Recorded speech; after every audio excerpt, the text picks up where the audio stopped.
राम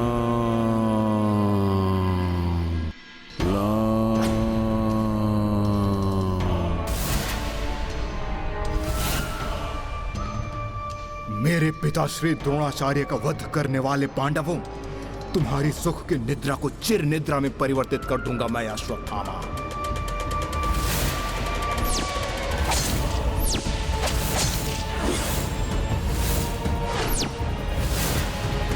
ये तो पांडव प्रतीत नहीं होते, परंतु ये कैसे हो सकता है? ये शिविर तो पांडवों का ही है। हाँ? ये तो पांडवों के राजकुमार हैं, द्रौपदी के पुत्र। अच्छा हुआ पांडवों के कुल का नाश हो गया। जिस प्रकार मैं मेरे प्रियजनों की आग में झुलस रहा हूं, उसी प्रकार पांडव भी उसी आग में जलेंगे।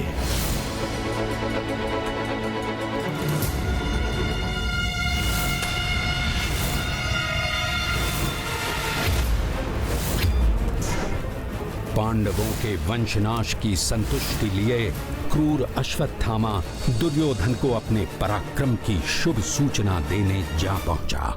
ये क्या किया तुमने अश्वत्थामा? बालकों का वध, ऐसा घृणित कार्य, संसार का सबसे बड़ा पाप किया है तुमने। यदि ये सोचकर तुम प्रसन्न हो रहे हो कि तुमने पांडवों के वंश का नाश कर दिया है, तो कदाचित तुम ये भूल रहे हो कि अर्जुन की पुत्र वधु उत्तरा, उसके गर्भ में अभिमन्यु की संतान पल रही है। मैं ये भी समझ रहा हूँ तुम्हारे इस जघन्य कृत्य के लिए ना तो कृष्ण तुम्हें क्षमा करेंगे और ना पांडव। इससे पूर्व कि कृष्ण तुम्हें ढूंढते हुए यहाँ आ जाएं, मेरे मित्र, तुम जाकर किसी गुप्त स्थान पर छुप जाओ।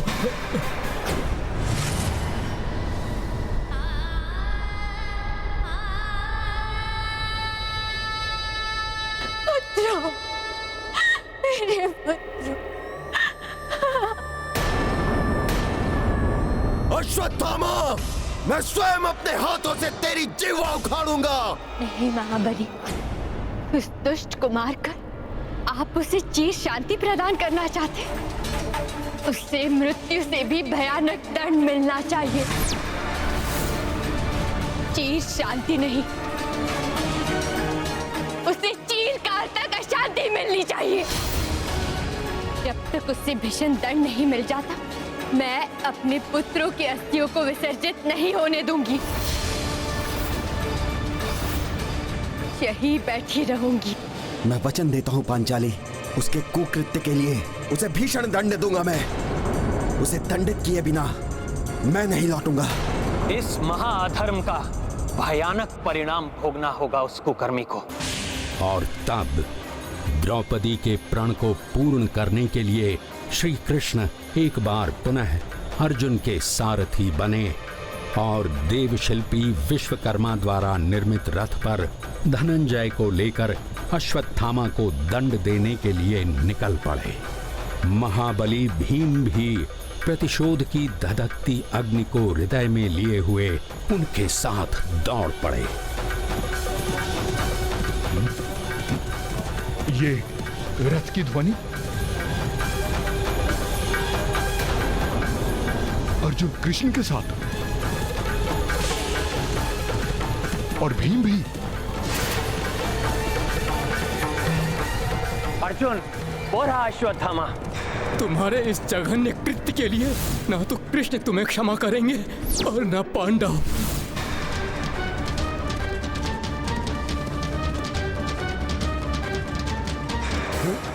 भागकर कहां जाओगे अश्वत्थामा? जो जघन्य कृत्य तुमने किया है उसका दंड तुम्हें भुगतना ही होगा।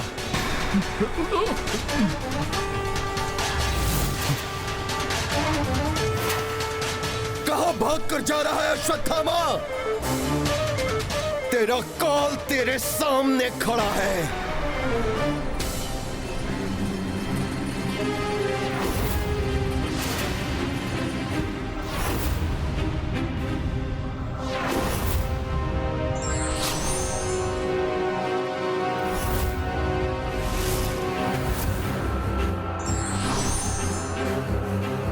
ये क्या कर रहा है अश्वत्थामा?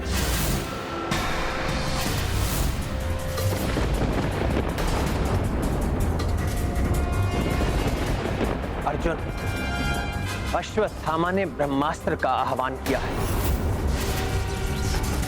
अर्जुन, भीम, तुम मेरा अंत नहीं कर सकते। अंत तो तुम पांडवों का होगा।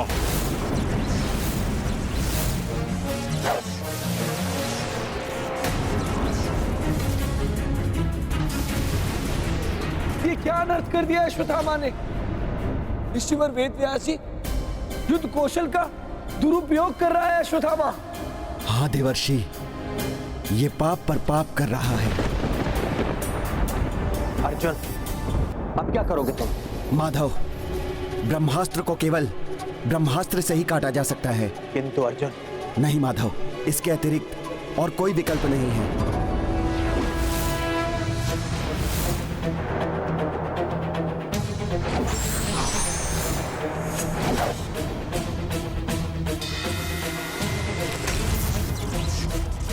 अश्वत्थामा, धनुर्विद्या के महागुरु द्रोणाचार्य के पुत्र होकर भी तुम ये कैसे भूल गए कि ब्रह्मास्त्र का प्रयोग इस प्रकार नहीं किया जाता।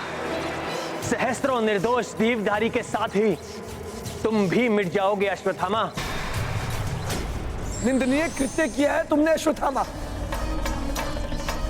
इस कुकृत्य के कारण तुम्हें भी कभी शांति प्राप्त नहीं होगी। अपने स्वार्थ की पूर्ति के लिए अकारण ही सहस्त्रों जीवों का अंत। अश्वत्थामा, पश्चाताप की अग्नि में तुम सदैव जलते रहोगे। अश्वत्थामा, अपना ब्रह्मास्त्र वापस लो। अर्जुन, तुम भी अपना ब्रह्मास्त्र वापस लो, अभी और इसी क्षण। वापस लो ब्रह्मास्त्र अर्जुन। उचित है माधव।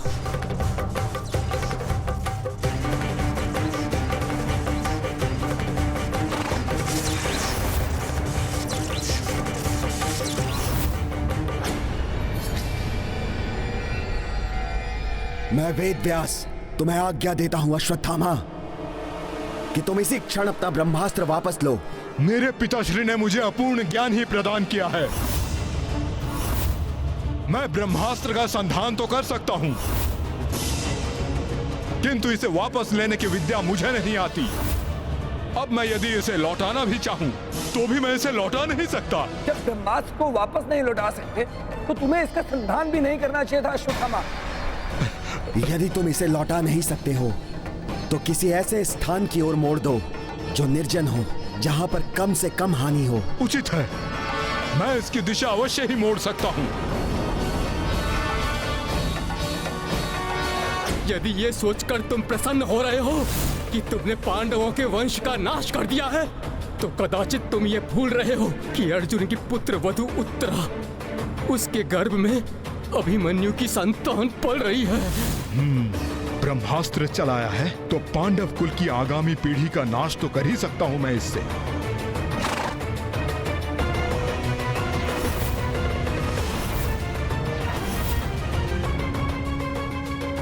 तुम अपनी नीचता नहीं त्यागोगे अश्वत्थामा।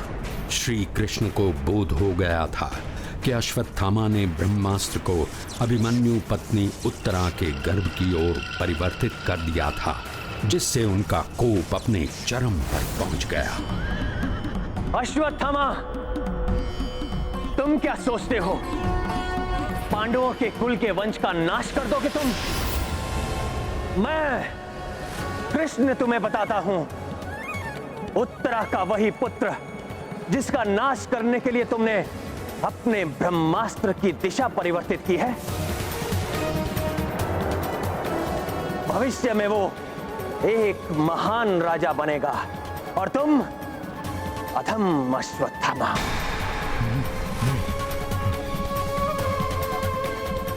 भ्रूण हत्या जैसे नीच कृत्य के लिए मैं तुम्हें श्राप देता हूं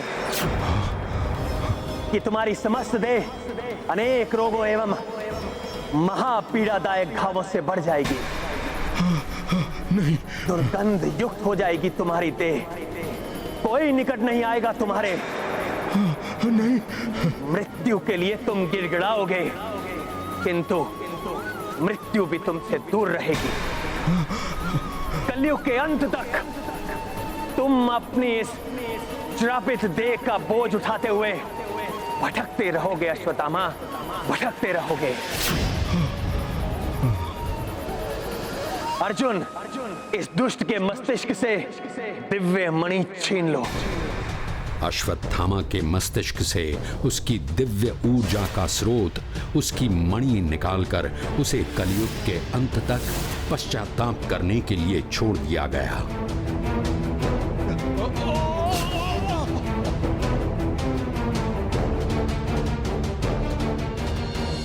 अश्वत्थामा की दिव्य मणि देखकर द्रौपदी के संतप्त हृदय को शांति मिल गई। किंतु जैसे ही श्री कृष्ण लौटने को हुए, अभिमन्यु पत्नी उत्तरा सहायता की गुहार लगाती हुई श्री कृष्ण के सम्मुख आ खड़ी हुई।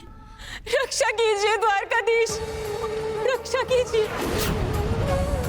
उत्तरा, ब्रह्मास्त्र मेरी संतान के प्राण हरना चाहता है।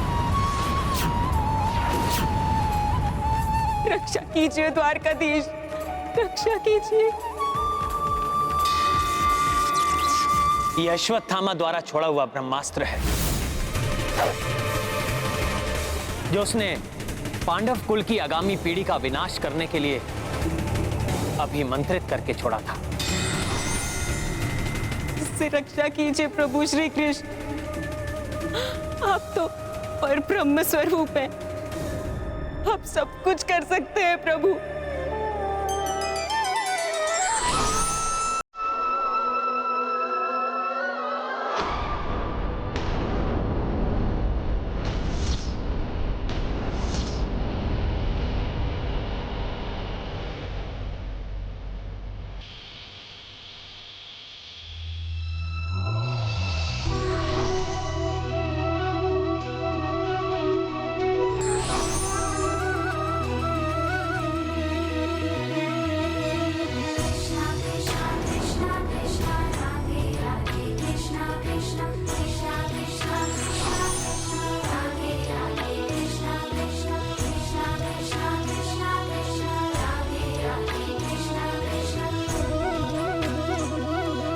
उत्तरा, अब तुम्हारा पुत्र सुरक्षित है। उसके जन्म के पूर्व ही उसकी इतनी बड़ी परीक्षा हुई, अतः तुम्हारे पुत्र का नाम परीक्षित होगा।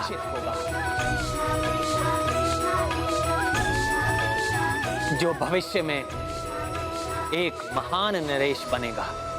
प्रभु, आपकी इस महान कृपा के लिए मैं ही नहीं, संपूर्ण पांडव कुल आपका सदा आभारी रहेगा प्रभु। सब परीक्षित के सौभाग्य को जानकर प्रसन्न थे, किंतु परास्त हुए कौरवों की माता गांधारी के वहां पहुंचते ही उनकी प्रसन्नता धूमिल पड़ गई।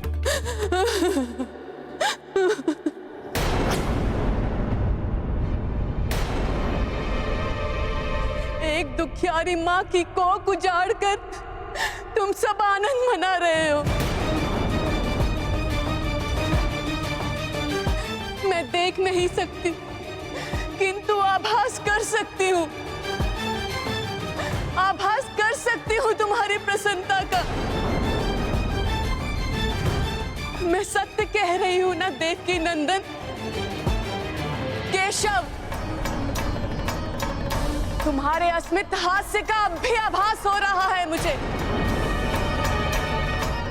यदि मेरी विष्णु भक्ति सच्ची है, यदि अब भी मेरी पत्नी व्रता पत्नी का धर्म दृढ़ है, मैं अभागी मां तुम्हें ये श्राप देती हूँ।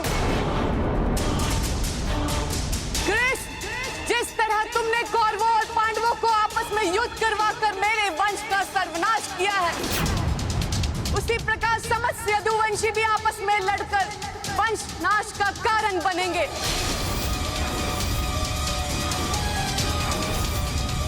और तुम्हारी द्वारका नगरी भी सागर के गर्त में जाकर समा जाएगी। आपका दिया हुआ श्राप अवश्य फलित होगा। नियति ने यही निर्धारित किया है।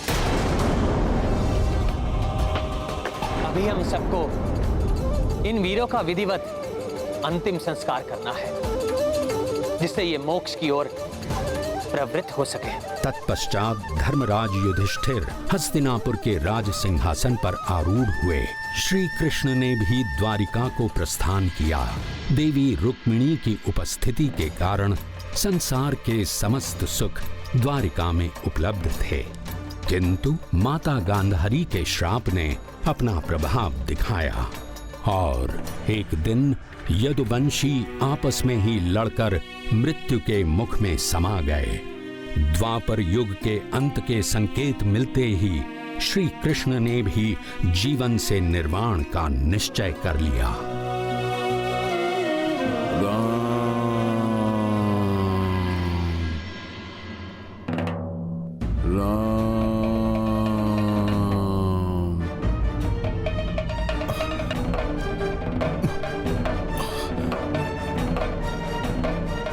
प्रभु, मेरा हृदय अकस्मात ही प्रभु के लिए व्याकुल क्यों हो रहा है? मृग, आज का आखेट प्राप्त हो गया मुझे।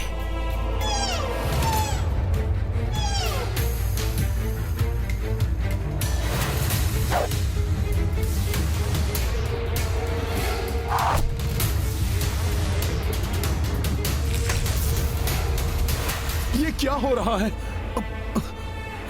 कभी प्रभु के लिए हृदय व्याकुल हो रहा है तो कभी बाली भैया की मृत्यु का दृश्य इन नेत्रों के समक्ष घूम रहा है।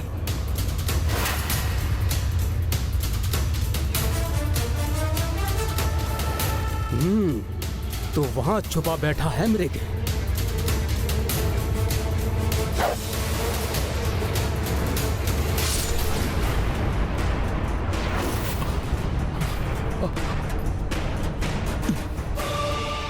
कुछ तो है जो मेरे हृदय को व्यथित कर रहा है। लक्ष्य पर लगा है मेरा तीर।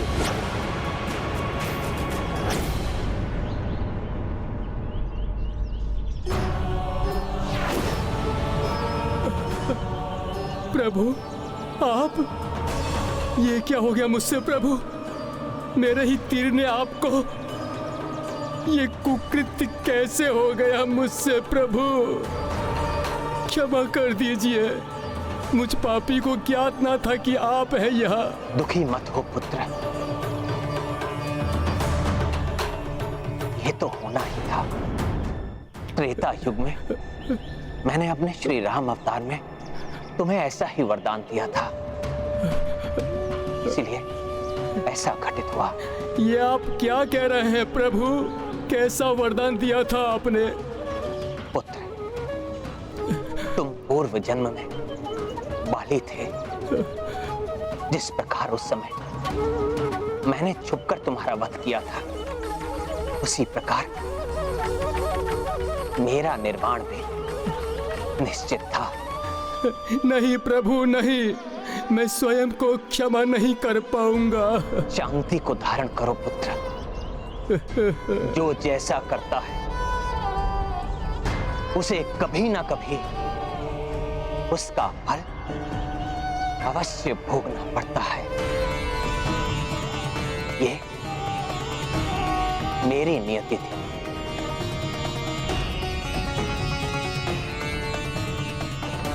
त्रेता युग में श्री राम ने हनुमान को जो वचन दिया था, उसे उन्होंने द्वापर युग में श्री कृष्णावतार में पूर्ण किया और पृथ्वी से निर्वाण करने से पूर्व उन्होंने हनुमान को अपने अंतिम दर्शन दिए।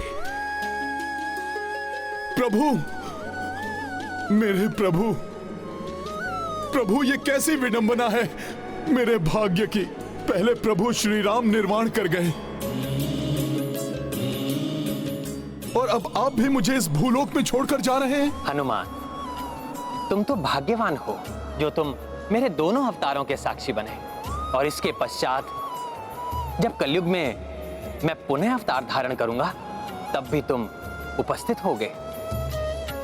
क्या ये हर्ष का विषय नहीं है तुम्हारे लिए? यही सोचकर अपने चिरंजीवी होने के वरदान पर मैं संतोष कर लेता हूं प्रभु। अन्यथा मेरा हृदय ही जानता है कि अपने प्रभु को अपने इन नेत्रों के समक्ष निर्वाण करते हुए देखना कितना हृदय विदारक होता है। मैं तुम्हारी पीड़ा समझता हूं हनुमान, किंतु तुम्हारे कांधों पर बहुत बड़ा दायित्व है। धर्म एवं धर्म पथ के मार्गियों की रक्षा करने का उत्तरदायित्व निभाना है तुम्हें। कलयुग अब निकट ही है, जिसमें अधर्म का साम्राज्य अपने चरम पर होगा।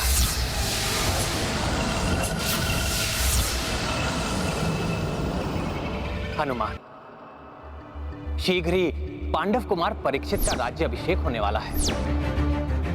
तुम्हें जाकर उन्हें आशीर्वाद देना होगा और उन्हें उनकी शक्ति और युद्ध कौशल से परिचित कराना होगा, जिससे कलयुग समय से पूर्व ही आकर पूर्णतः अपना प्रभाव ना फैला सके, सृष्टि के संतुलन को विघटित ना कर सके। आपकी आज्ञा शिरोधार्य है प्रभु। प्रणाम प्रभु। तुम्हारी और तुम्हारे भक्तों की सदा जय हो हनुमान। ये गाथा है धर्म के सम्मान की,